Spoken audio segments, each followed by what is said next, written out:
पति ब्रह्मचारी।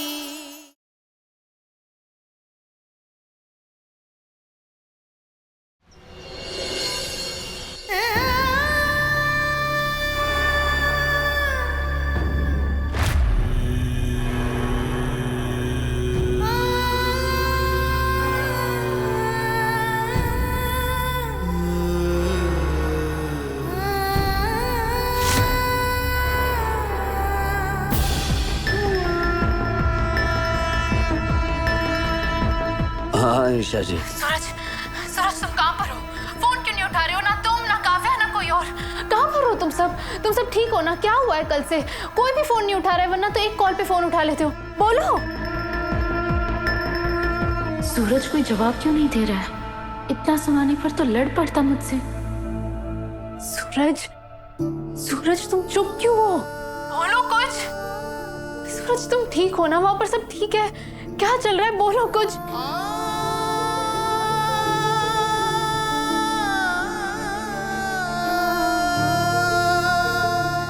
हाँ ईशा जी, मैं ठीक हूँ। नहीं नहीं सूरज, कुछ भी ठीक नहीं है। मैं महसूस कर सकती हूँ। मुझे बताओ ना क्या हुआ है, सच सच बताओ। अरविंद जी की हालत स्टेबल हो गई है। आप उन्हें घर ले जा सकते हैं और आरव जी की बॉडी भी ले जा सकते हैं। हॉस्पिटल? सूरज तुम हॉस्पिटल में हो? क्या हुआ है? पापा जी को क्या हुआ है? सूरज मुझे बताओ अब।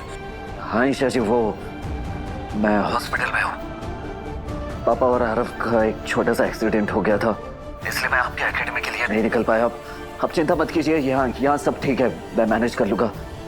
और मैं आपके सुपरवाइजर से बात करके किसी और ऑफिसर को भेज दूंगा। एक्सीडेंट? पापा जी और आरव को क्या हुआ है? सूरज मुझे साफ साफ बताओ, वरना मैं अभी आ रही हूँ। नहीं ईशा जी, नहीं आप नहीं आएंगी। यहाँ सब ठीक है, आप अपने ट्रेनिंग पर ध्यान दीजिए। नहीं सूरज, कुछ ठीक नहीं है। पापा जी और आरव का एक्सीडेंट हुआ है, मैं कैसे फोकस करूंगी यहाँ पर? मैं अभी आ रही हूँ सूरज। मैंने कहा ना ईशा जी, नहीं आएगी आप बस। और आप एक बात ध्यान से सुन लीजिए, आप छुट्टियों में भी नहीं आएंगे, समझ गई? ऐसा क्यों बोल रहे हो सूरज? क्यों ना आऊं मैं छुट्टियों में? ईशा जी, आप बच्चे हैं क्या जो हर जिद आपकी पूरी होगी? ऐसे ही नहीं बनते IPS IAS, बहुत जान लगानी पड़ती है, सब कुछ भूलना पड़ता है, सारे रिश्ते प्यार सब कुछ। ईशा जी, आप यहाँ से एक सपना लेकर गए हैं, उसे पूरा किए बिना आप वापस नहीं लौटेंगे, जैसे मैंने किया था। बस। सूरज मुझ पर पहली बार इतना गुस्सा हुआ है। वादा कीजिए ईशा जी कि अब आप बार बार फोन नहीं करेंगे, और अब आप घर वापस तभी लौटेंगे जब आप IPS की शपथ ले लेंगे। वादा कीजिए। ऐसा प्रॉमिस मैं कैसे करूं सूरज? क्योंकि आपको जीत कर ही वापस लौटना है। वादा कीजिए ईशा जी। सूरज मैं खुद नहीं जानती कि मैं ये ट्रेनिंग पूरी कर पाऊंगी या नहीं, तो मैं वादा कैसे करूं? सूरज मुझे नहीं पता मैं कैसे रहूंगी कॉल किए बिना घर आए, कैसे रहूंगी? ठीक है ईशा जी, अगर आप वादा नहीं कर सकती तो अब ये सूरज आपसे बात नहीं करेगा। अब हमारी बात तभी होगी जब आप मेरे सामने IPS की वर्दी में खड़ी होंगी। सूरज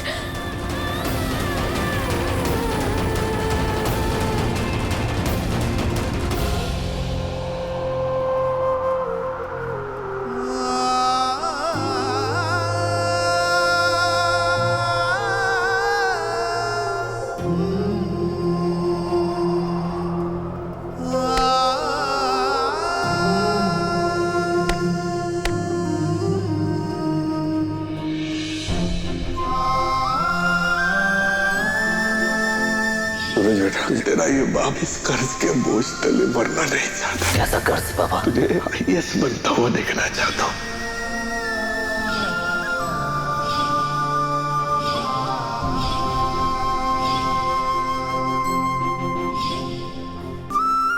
बन गया आपका बेटा IAS। आज से सब मुझे कहेंगे कि वो देखो जा रहा IAS सूरज का बाप।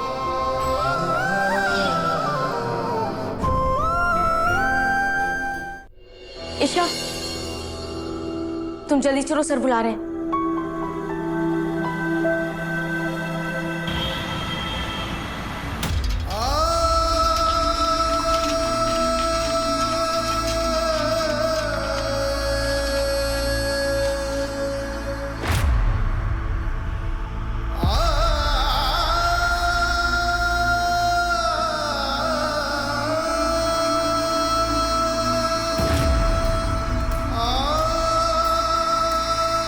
रिया कहाँ जा रही है?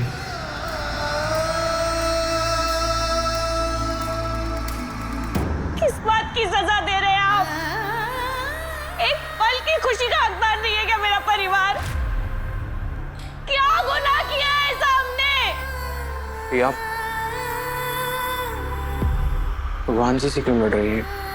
इनकी क्या गलती? तो हमारी गलती है। हालत देख बंटी सबकी। काव्या को मेरी जरूरत है, मुझे उसे संभालना चाहिए, पर मैं खुद को नहीं संभाल पा रही हूँ। मैं उसे कैसे संभालूं? मैं कैसे संभालूं? मैं कैसे संभालूं उसे?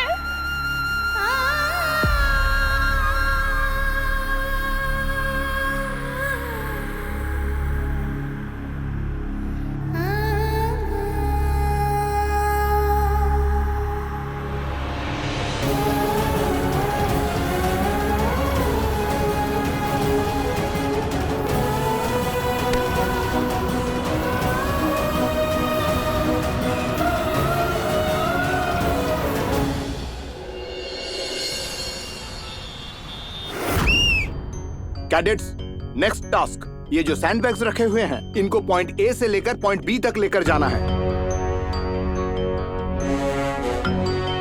हम तो उठा लेंगे सर, लेकिन कुछ लोग हैं जो नहीं उठा पाएंगे।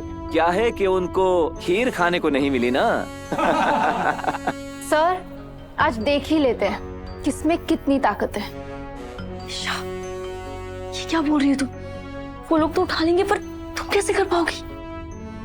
ईशा, तुम हर टास्क में हारती हो, इस बार भी क्या टास्क में हार और बेइज्जती मिलेगी? सर इनसे कह दीजिए कि अगर आज मैं जीती तो जब तक हम यहाँ हैं ये हमारी सारी बातें मानेंगे, और अगर ये जीते तो हम इनकी सारी बातें मानेंगे। तो ईशा, हारने के लिए तैयार हो जाओ।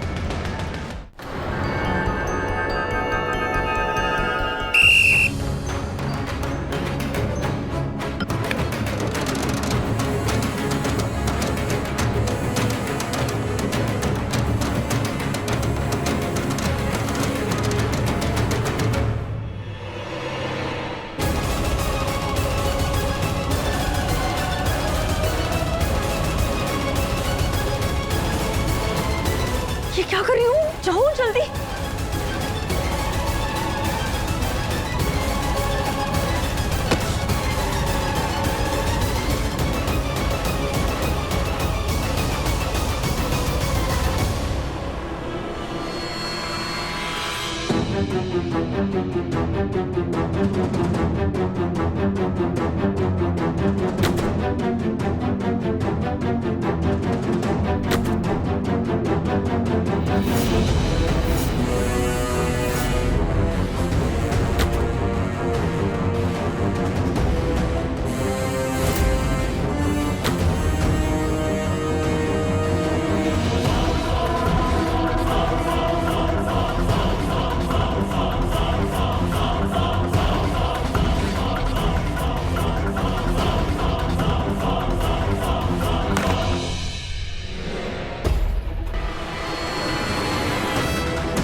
सूरज, ये सब देखकर भी तेरा खून पानी क्यों है? आईएएस ऑफिसर है ना तू कुछ करता क्यों नहीं? मुझे मेरी काव्या और मेरे तेवर जी के लिए इंसाफ चाहिए सूरज।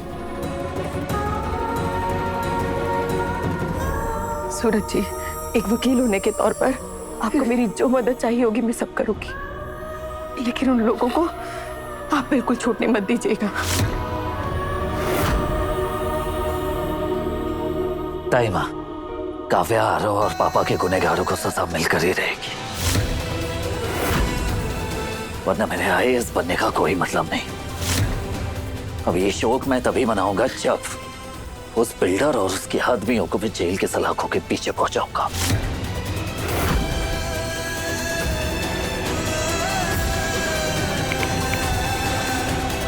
मिश्रा जी, अभी के अभी मंत्री जी के साथ अपॉइंटमेंट फिक्स कीजिए।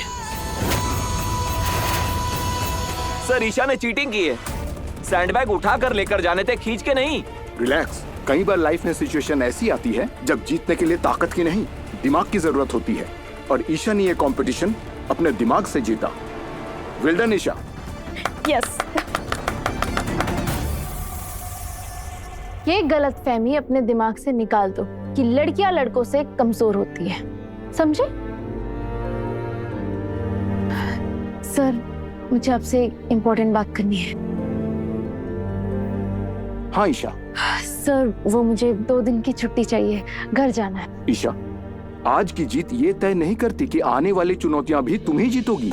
जीत की खुशी मनाने के बजाय तुम उसी जज्बे से आगे आने वाले पड़ाव की तैयारी करो, क्योंकि अभी तुम रुकी, ये रिलैक्स हुई तो तुम्हारी उड़ान धीमी पड़ जाएगी। अगर तुम जीतना चाहती हो तो अपनी ट्रेनिंग पर फोकस करो। ईशा जी, आप यहाँ से एक सपना लेकर गए हैं, उसे पूरा किए बिना आप वापस नहीं लौटेंगे, जैसे मैंने किया था। बस। तो सूरज मुझे ये सिखाना चाहता था, इसलिए घर आने से रोक रहा था। जानती हूँ सूरज, जितना मैं तुम्हें मिस कर रही हूँ, तुम भी मुझे उतना ही मिस करते होंगे। मैं वादा करती हूँ सूरज, अब मैं घर तभी लौटूंगी जब मैं आईपीएस ईशा सूरज सिंह बन जाऊंगी।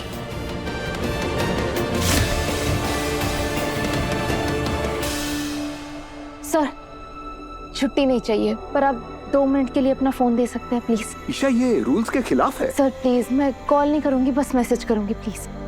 ओके। Thank you. सूरज, मैं समझ गई, तुम मुझे वर्दी में देखना चाहते हो ना, तो वादा रहा, अब तुम्हारे सामने आईपीएस बन के आऊंगी।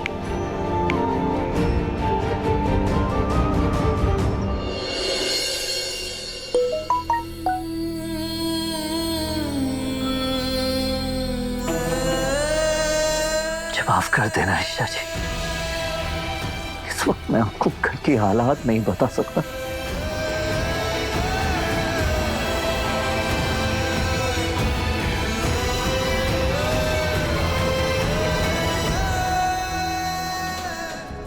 कमिश्नर साहब, मैं अभी इसी वक्त विजय बिल्डर को अरेस्ट करने जा रहा हूं। नहीं सूरज, बिल्डर के खिलाफ कोई सबूत नहीं मिला है अब तक, और ना ही उन दोनों आदमियों के बारे में कुछ पता चला। ऐसे में तुम विजय बिल्डर को हाथ भी नहीं लगा सकते।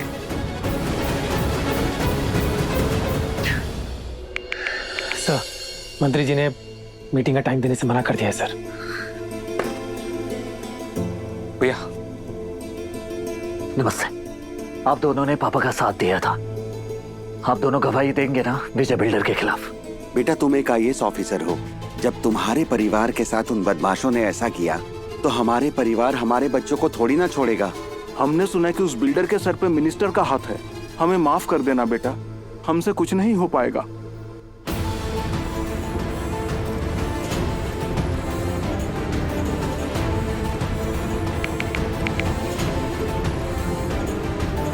मैं आईएएस सूरज सिंह बोल रहा हूँ, मुझे विजय बिल्डर के खिलाफ एफआईआर लिखवानी है।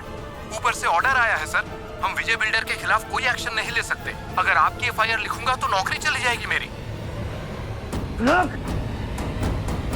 भैया, मैं पहले ही कह रहा था, ये मिनिस्टर उस बिल्डर से मिला हुआ है।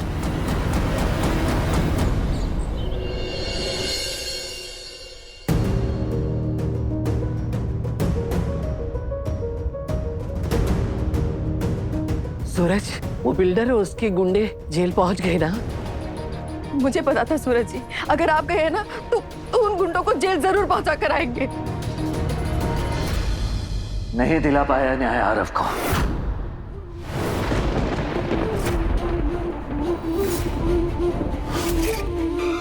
ना अपनी बहन को ना पापा को,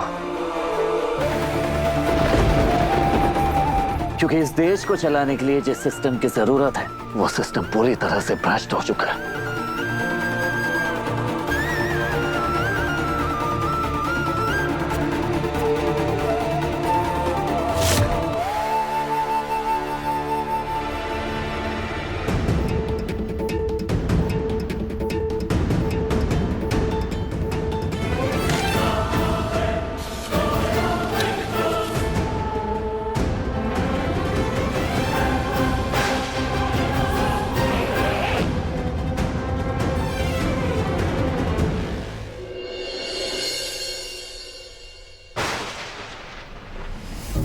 लगा था आप ईमानदार और देश के हित में सोचने वाले नेता हैं, और ये भरोसा तब और ज्यादा बढ़ गया जब आपने मुझसे वादा किया था कि आप इस बिल्डर के खिलाफ एक्शन लेंगे, लेकिन आप तो यहां इससे हाथ मिला बैठे। आइए सूरज, विजय मेरे बहुत पुराने मित्र हैं और वो जमीन भी इन्हीं के नाम पे रजिस्टर्ड है, इसलिए मेरे हाथ बंधे हुए हैं।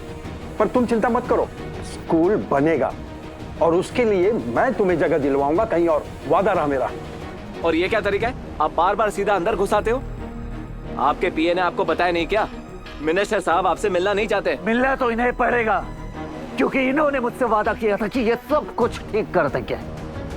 लेकिन आज मेरे पापा कोमा में हैं और मेरी बहन का पति इस दुनिया में नहीं रहा। देखिए, आपको जो भी बात करनी है ना बाद में करो। चलो बाहर निकलो, चलो।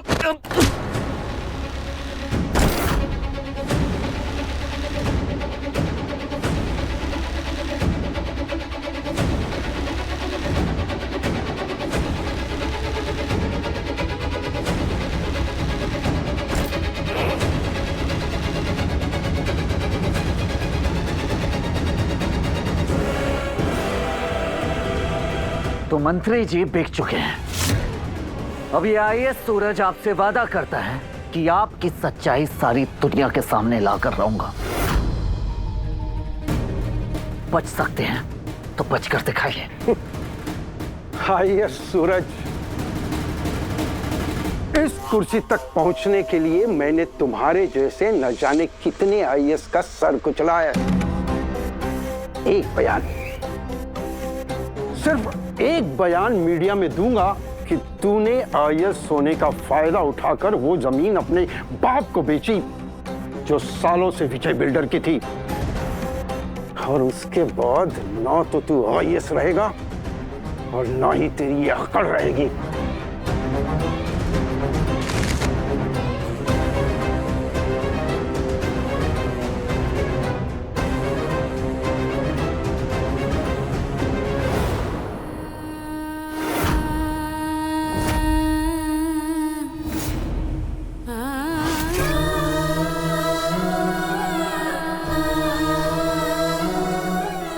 आप बोलते थे ना कि सिस्टम से चलो, आरव और पापा ने वही किया, पर उनके साथ क्या हुआ? मर के दूसरा जिंदा लाश बनकर बैठा है।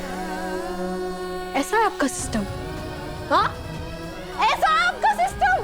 बोलिए भैया, ऐसा है? छोड़ मुझे भैया। क्या आपका सिस्टम मुझे मेरा आराम लौटा देगा? हाँ, क्या आपका ये सिस्टम पापा को न्याय दिला देगा? नहीं, क्योंकि आपके सिस्टम को कोई फर्क नहीं पड़ता है। एक ईमानदार, खुदगर्ज ऑफिसर, सिस्टम और कानून के हिसाब से चलने वाला आईएएस सूरज सिंह,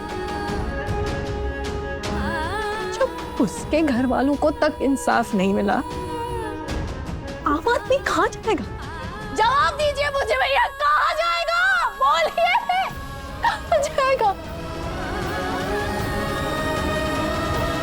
मुझे भी पहले इस देश के सिस्टम और कानून पर भरोसा था कि न्याय मिलता है, लेकिन आज मेरा भरोसा भी टूट गया सूरज जी। अरे धिक्कार है मुझे ऐसे सिस्टम पर जो सिर्फ नेताओं और पैसे वालों के इशारों पर नाचता है, और आप जैसे अफसरों पर जो ईमानदारी की बड़ी बड़ी बातें करते हैं मगर खुद उसी सिस्टम के आगे अपने घुटने टेक देते हैं। जिसने मुझे मेरा खुद छीना।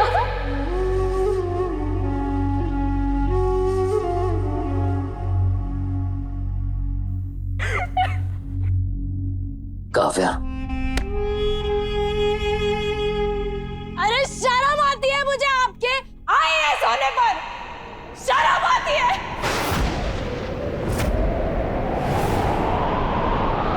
इससे अच्छा तो आप गुंडे ही अच्छे थे, कम से कम अपने परिवार पर आज तक नहीं आने देते थे।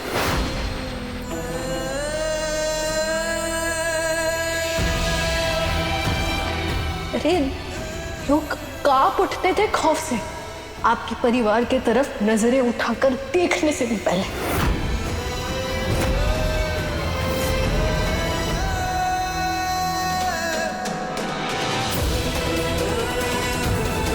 मुझे आपके आईएएस होने पर शर्म आती है, शर्म आती है। इससे अच्छा तो हम गुंडे ही अच्छे थे, गुंडे ही अच्छे थे, कम से कम अपने परिवार पर आज तक नहीं आने देते, नहीं आने देते, नहीं आने देते। लोग कांप उठते थे खौफ से आपके परिवार के तरफ नजरें उठाकर देखने से भी पहले, देखने से भी पहले, देखने से भी पहले।